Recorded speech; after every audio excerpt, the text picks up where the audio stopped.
كلمتان حبيبتان إلى الرحمن خفيفتان. Bismillahirrahmanirrahim. Peygamber aleyhissalatu vesselam'ın hadislerinden geldik. 175. hadisga yaxshiliklarga ko'makchi bo'lmoqni haqqından. Ve an Abi Hurayra radıyallahu anhu anna Rasulullah sallallahu aleyhi ve sellem qal. Abi Hurayra aytdi, Allah razı bolgur. Allah'ın elçisi aytdi deb sallallahu aleyhi ve sellem: "Men da'a ila'l huda kana lehu minel ecri misle ucuri men tabi'ahu la yanqusu zalika min ucurihim şey'a." Kim tuz yolga çakırsa, şu tuz yolga tushgan chag'i adamlarni zuvablari barchi. Hali ular tuz yolga tushib namoz qiladi, ro'za tutadi, sadaqa qiladi. Shuncha zuvab şu birinchi tuzlagan adamga gelir, şu adamlarni zuvabi kemman kuyda. Allohu taolo erkinchi. Hech bular geledi, bularniki kem olmayacak. Ve men da'a ila dalalatin kana alayhi minel ismi mislu athami men tabi'ahu la yanqusu zalika min athamihim şey'a. Ve kim adaşma yolga, günah bulagan yolga, adamın adaştıran yollar. Hali biz ayttık ki sayitler ya da bir başka yaman yerler, falan yerge barsan onunla aşağı içip olasan, gıdırıp olasan. Buna hala kop cahiller şundan xantav. Hali hatta bir yaxşı adamlar var. Ya falan yerde kazino var diye. Falan yerde kahvehane var. Şununla da var, akazı baytsa deysen. Bir yerde oturganın arasında, onunla var mı? Ben bilmeyedim. Barayım hali deyip, şeytan imanı zayıf adamına yol görsetirsin. Sen oğuzluğunda bilmeysen onu tuzlaganını. O sali yaman zatlarını kayda barkeyin adreslerini aytma tarıktı bu.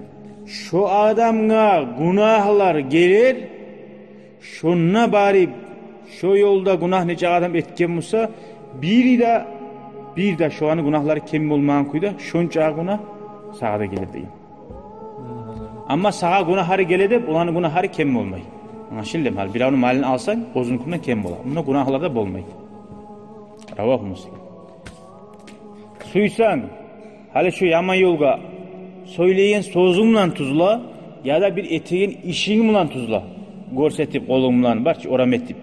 Ya da hatta bizim vakti yazıp WhatsApp'tan iyi var. Yay gruppalaga. Suysa yaxşı yakka olsun, gertiz yakka olsun ya da suysa yaman zakka olsun, günah bulan adaşmalıkka olsun. Ekili yaktan. O sahili bu Müslüman adam, o eteğin zaten hey tohtali, öyle şeyim şu men eteğin zat, yaraygan zat mümkün. Yaramayın zat mümkün deyip oylaşma tarık değil. Yaxşı yakka primeri bolup, yaman yaktan geri uğraganına bulma tarık. Yaman yoldaşlardan arik bulma tarık. Hali bir daha bir zatı var. Ben hali azınalda ayttim aldığı derste. Ozu sebep bolgan adam yaxşılıkka. Şu yaxşılıkni etegellerden namnoga köp gerengi zuvapnalı. Ara? Köp gerengi ala. Ne geçsin? Har etken adam çağı artıp dura sağa. O adam ozgar etti. Bir zuvap buldu. Asağamsa sep başka. Gelip durağa yamak olmayınca. Şokuyda günahda. Sen bir günah eti uyganın. O azzat. Allah geçirir. Tavbe et. Ama sen onca adamın günahka sebep olsan, sen bir kere zina etken olsan, 1000 kere, milyon kere zina etken olasan, o sahili adam bilmeyen kuyda kıyamet gün koplu günahlar göre alacak. O sahili Allah'a daim tavbe etip durma tarih. Ya Allah'ım, men bilip bilmeyi sebep bulgan günahlar varmışsa, Allah'ımla bugünden başlayıp tavbe ettim, hokundum, gayettim, geç Allah deyip, bilemeye işi bular. Velhamdülillahi Rabbil alemin.